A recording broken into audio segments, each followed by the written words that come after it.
రేవంత్ రెడ్డి గారిది ఒక వీడియో చూపిస్తాను నేను.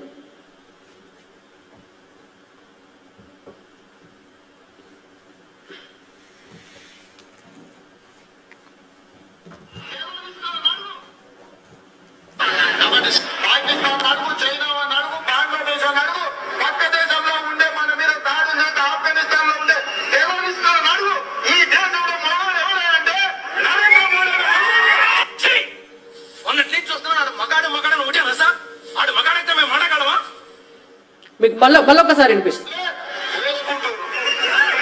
నరేంద్ర మోడీ కూడా ఈ దేశానికి ప్రధానమంత్రి వచ్చింది ఇట్లాంటి వాళ్ళను, అట్లాంటి టెర్రరిస్టులను, లేకపోతే నక్సలైట్లను, లేకపోతే ఇంకా దోసుకునే దొరలను పూజించడానికి వచ్చింది దేశానికి.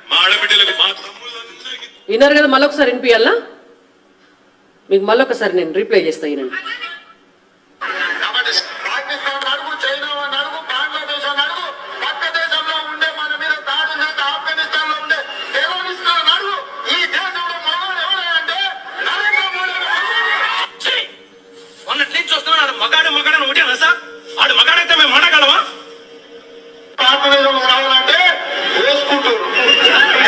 నరేంద్ర మోడీ కూడా ఈ దేశానికి ప్రధానమంత్రి వచ్చింది ఇట్లాంటి వాళ్ళను, అట్లాంటి టెర్రరిస్టులను, లేకపోతే నక్సలైట్లను, లేకపోతే ఇంకా దోసుకునే దొరలను పూజించడానికి వచ్చింది దేశానికి.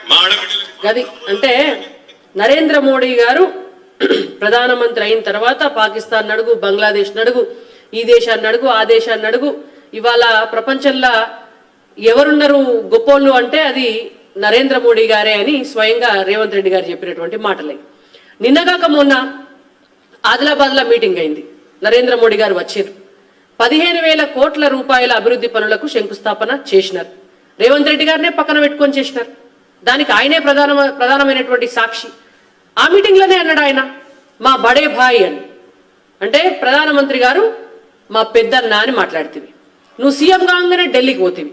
ఢిల్లీకి పోయి మా తెలంగాణ అభివృద్ధిలో మీరు ఇప్పటి వరకు అద్భుతంగా సహకరించిండ్రు, మాకు ఇంకా కూడా సహకరించాలి అని అడిగితే 2,500 కోట్ల రూపాయలకు సంబంధించినటువంటి మిలిటరీకి సంబంధించినటువంటి బొల్లారం ల్యాండ్ ఇష్యూ క్లియర్ చేసిర్రు నరేంద్ర మోడీ గారు. నువ్వు ధన్యవాదాలు చెప్పేస్తివి. నిన్నగాక మొన్న ఆదిలాబాద్లో 15,000 కోట్ల రూపాయల అభివృద్ధి పనులు నిన్ను పక్కకు పెట్టుకునే చేసే. నిన్నటిదాకా మంచిగానే ఉండి ఎలక్షన్లు రాగానే ఇవాళ నరేంద్ర మోడీ తెలంగాణకి ఏం చేసిండు?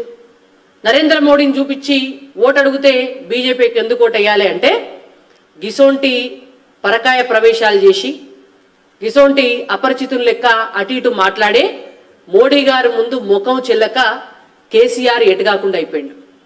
రేవంత్ రెడ్డి గారు మీరు రాజకీయాలన్నిటినీ కూడా రాజకీయాల లెక్కనే చేయండి.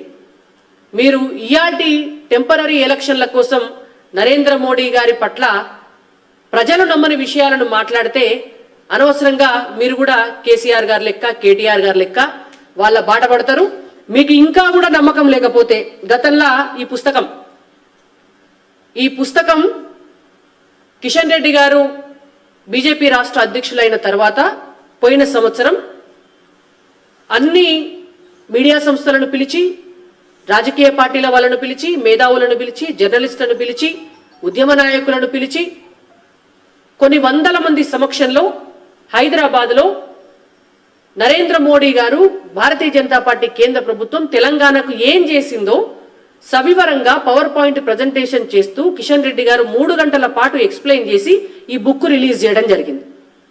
ఇందులో అప్పటికి 9 ఏళ్ళు అయింది కాబట్టి 9 లక్షల కోట్ల రూపాయలు తెలంగాణకు కేంద్రం నుంచి 9 ఏళ్లలో వచ్చినాయి అనేటువంటిది డీటెయిల్డ్గా ఏ ప్రాజెక్టుకి ఎన్ని రూపాయలు ఇచ్చినాము, ఎన్ని కోట్ల రూపాయలు ఇచ్చినాం అనేటువంటి డీటెయిల్డ్గా ఇచ్చినాం. ఈ సంవత్సరంలో ఇంకొక 1,00,000 కోట్ల రూపాయలు ఎక్కువ వచ్చినాయి. మొత్తం 10 సంవత్సరాల్లో 10 లక్షల కోట్ల రూపాయల సొమ్ము తెలంగాణకు కేంద్రం నుంచి వచ్చింది. ఈ పుస్తకాన్ని గాంధీ భవన్ కు రేవంత్ రెడ్డి గారికి మేము కొరియర్ చేస్తాం. వారు చదువుకోవాలి. పోనీ ఇందులో ఉన్న డీటెయిల్స్ సరిపోకపోతే ఇంకోటి 312 పేజీల ఇంకా సూక్ష్మంగా ప్రతి చిన్న విషయాన్ని కూడా అందులో పొందుపరిచి ఒక పెద్ద పుస్తకం తయారు చేసినాం. ఇది సరిపోకుండా ఆయన మల్లగన తెలంగాణకు మోడీ గారు ఏం చేసిండ్రు అని మాట్లాడితే అప్పుడు ఆ పుస్తకం కూడా పంపిస్తాం. కాబట్టి రేవంత్ రెడ్డి గారికి గాంధీ భవన్ కి ఈ పుస్తకం కొరియర్ చేస్తున్నాం. వారు చదువుకోవాలని చెప్పి మా విజ్ఞప్తి.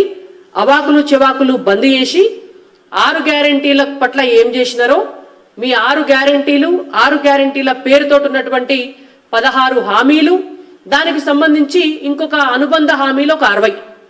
మొదలు ఆ 60 హామీల సంగతి ఏం చేసినారు? 100 రోజుల కాలం అయిపోయింది. ఇంకా మీరు మోడీ గారు ఏం చేసినారు, లేకపోతే గత ప్రభుత్వం ఏం చేసింది, ఈ బంద్ పెట్టి 6 గ్యారెంటీలకు సంబంధించి ప్రతి హామీని కూడా మీరు నెరవేర్చాలని, మీరు నెరవేర్చని పక్షంలో మీ ఎంటబడైన తెలంగాణ ప్రజలకు మీరిచ్చిన హామీలను నెరవేర్చేదాకా మీ ఎంటబడతామని చెప్పి కూడా మేము హెచ్చరిస్తున్నాం.